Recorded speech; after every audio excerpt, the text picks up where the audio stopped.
I am now going to trim my brisket. I don't know if you can see here, but there is this layer of fat here that I'm just going to take off. And I'm going to use my smaller knife for that. It's more delicate. I want to be very careful that I don't get down into the meat. And I'm also going to save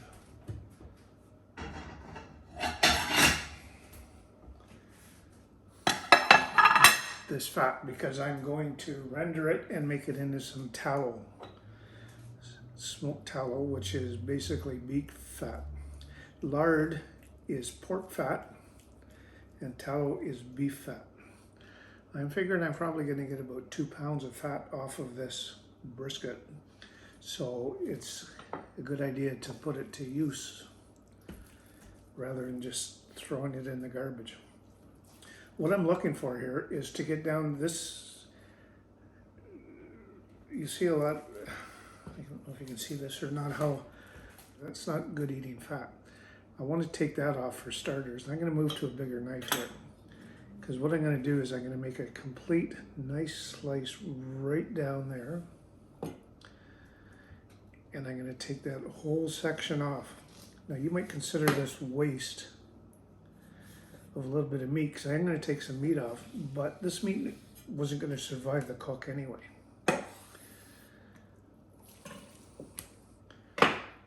There is some meat on there. It's not really a lot. It wasn't going to survive the cook anyway. It would have become not very tasty or anything like that. And this fat is not going to render, and it wouldn't be very good. So bearing on that same theme, right at the end of the flat, see how thin that is? That's not going to survive the cook either. It's too thin. It's going to become burnt.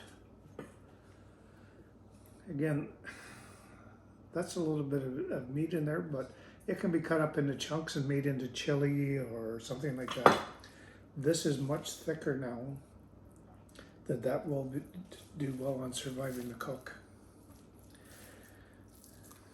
Again, I don't know if you can see here, but this whole piece of fat down here, we want to take that off, but we don't want to get into the meat. We want to leave about a 1/4 inch of fat on there if we can, because that will render.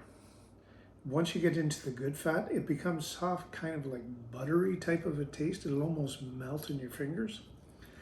That's fat that's going to render, and it's going to keep this brisket nice and juicy.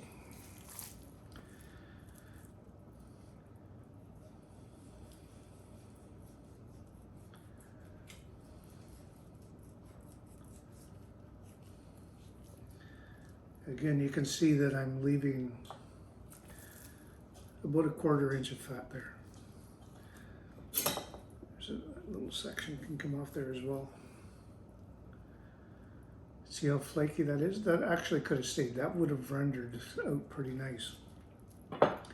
Now we get into this top portion here. You see again how hard that fat is, and that's not going to render out nice. It's not going to have a very good taste. So we want to take that off, but we want to leave about a 1/4 inch down there. That's going to, we do want that to render, and that is going to actually keep the meat nice and moist. But like I say, we have to get this bad fat off. See the difference in texture? See how the white that is and how nice it's soft. I'm still a little thick here. I'll take that down a bit. But I don't want to get into the meat because we want this fat to be there. Anytime the meat's exposed, it's going to have the possibility of burning and overcooking. So it's kind of a delicate task to get this done.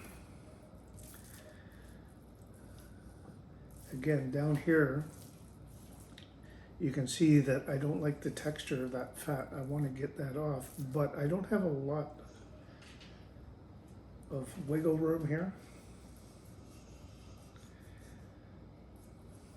This is each brisket you buy is going to be different every time. So you have to work with what you get.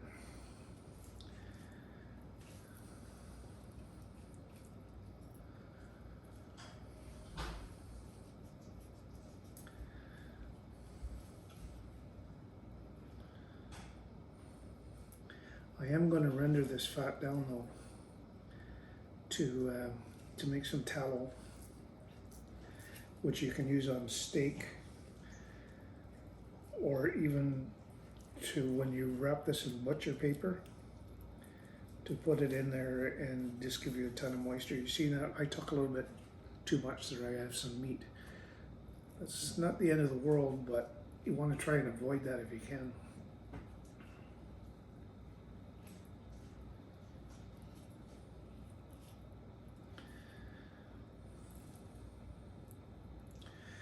Now you see at this end, that is a complete different muscle. You have two different muscles here.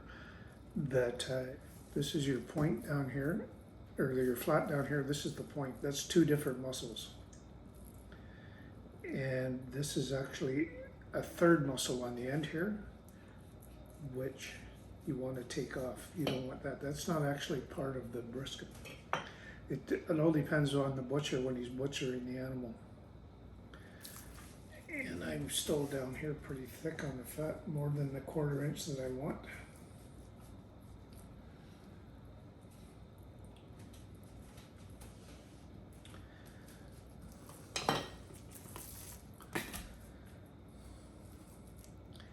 I just want to trim a little more off here.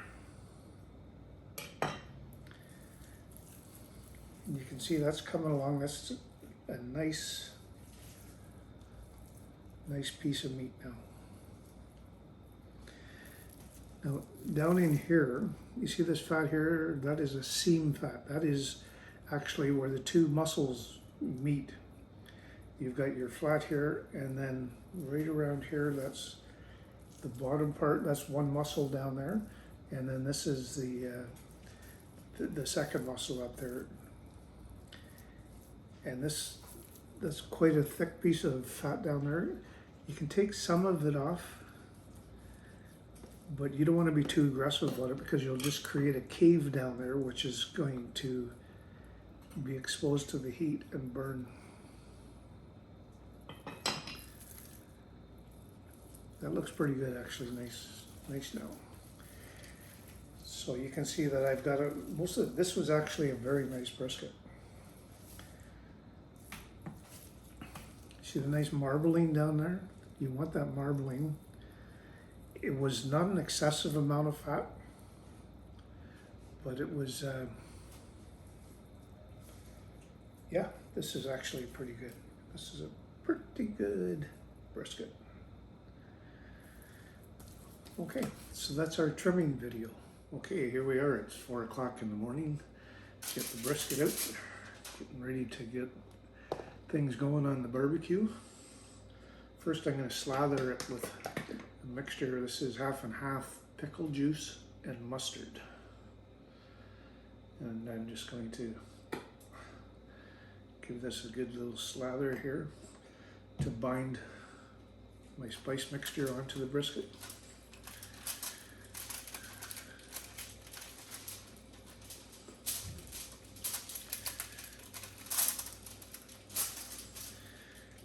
Nicely rubbed in all over here. And then this is my custom made mixture for my rub. It's black pepper, Lowry seasoned salt, kosher salt, and granulated garlic.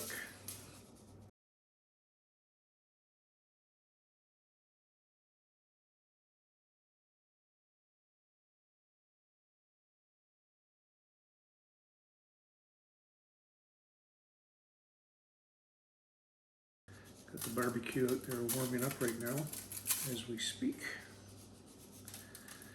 Just going to give this a very generous coating. Make sure that I get it everywhere.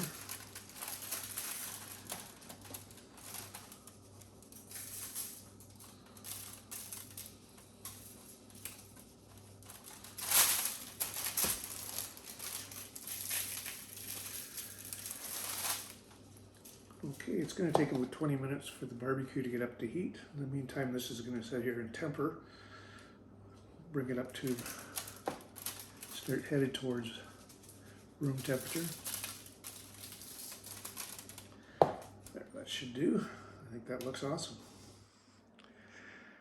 You can see that as I was cutting through the plastic bag that it came into, open it up, that I made a mistake and actually cut into the meat. It's not the end of the world, but I would just prefer not to do that. You can see the probe sticking out here. That's my meter probe.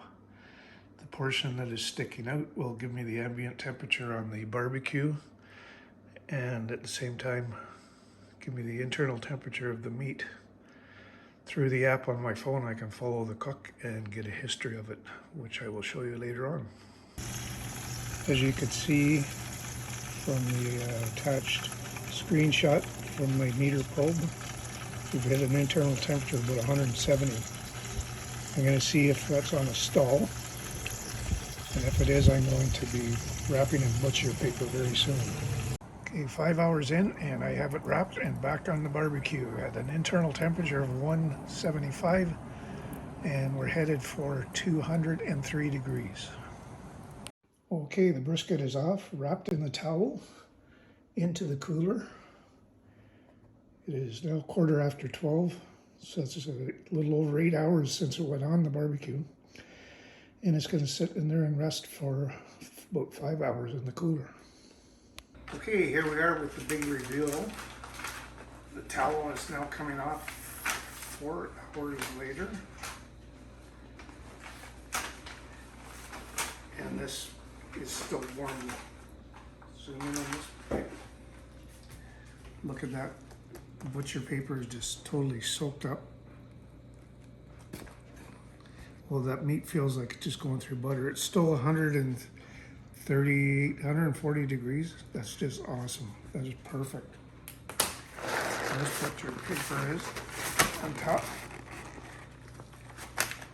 And there it is.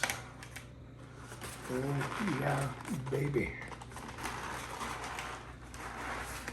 I'm just going to get rid of that. This is so tender. See how it's just sagging in my hand? That's the bottom. There was the top with all the fat. Look at how it just springs back. Right here is where I'm going to make my first cut. Okay, I just once again want to point out my temperature here. See how easily that goes in there? It's like going into room temperature butter. It's still 142 degrees after resting in the cooler for so long. Okay, this is the flat, and that's where the two muscles join together. There we go. And start slicing across there.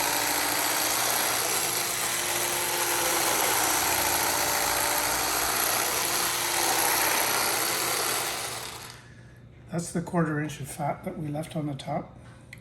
Around here you see the red, that's the smoke ring that's come into the meat. I'm slicing it about, that's a little thicker than I was intending to. It's going to be about 1/4 inch thick. And I'm going to try and fan it this way so that you can see how narrow it is here and how wide.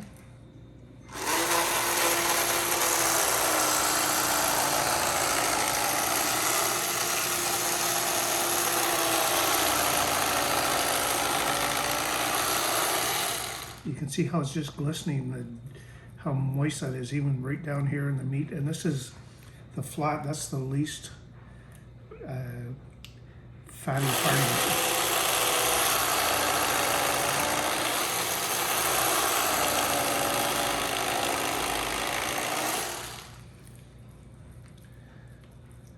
See when I squeeze it like this, just see how juicy that is? That's perfect. That is absolutely perfect.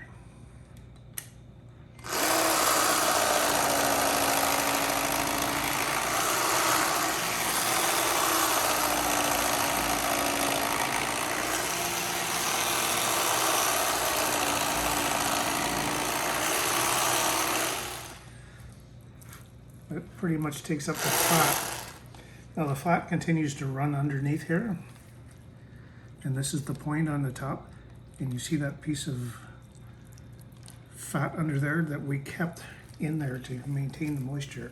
What I'm going to do now is I'm going to cut it this way in half.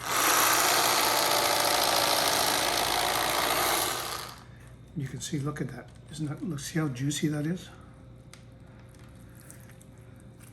And I can continue to cut this one the same way I cut that, but I'm changing the direction because the grain runs different because it's a different muscle.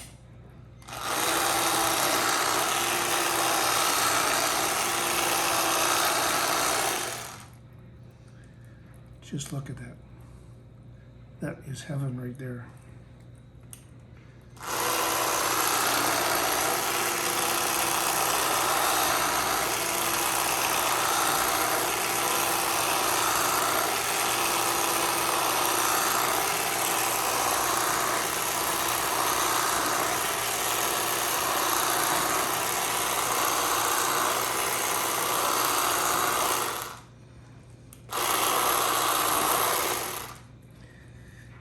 There was no fat on this point over here to protect the meat as it was cooking, and this is what's called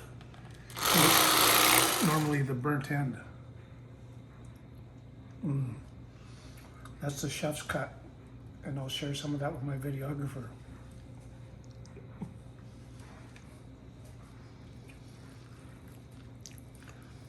So now, Oh my God, that's so good. on the back side of this,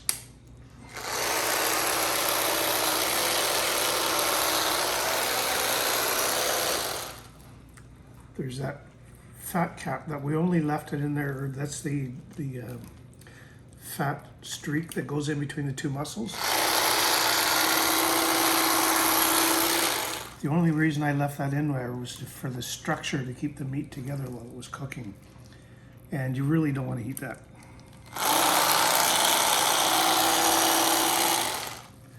So now that that's gone, I can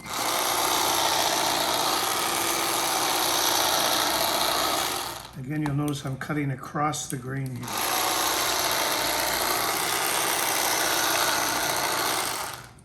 Just look at the juice, the moisture in that meat.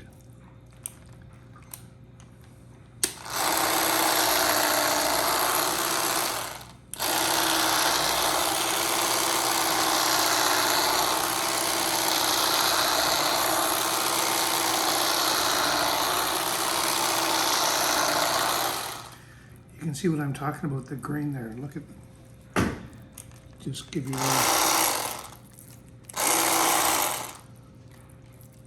look at how that just falls apart.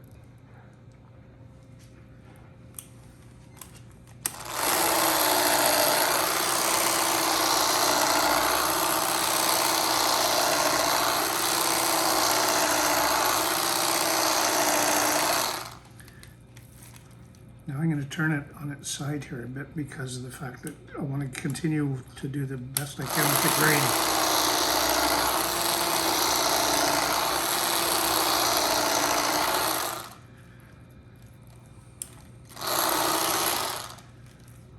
You can see how that grain works. Once you start to get down to here, this would be a perfect opportunity to use something like this to go into a chili or into some other dish that you're cooking up. It's getting a little dry now. You see how much less moisture is compared to up here. And it's just the nature of the beast. That's the way that the brisket works. And every brisket is different. So you have to kind of just use your own judgment on what you're going to do. But you see, that's so much drier.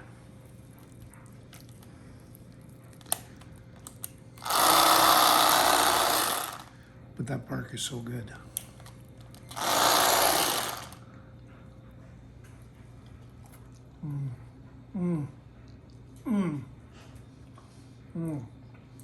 For my videographer.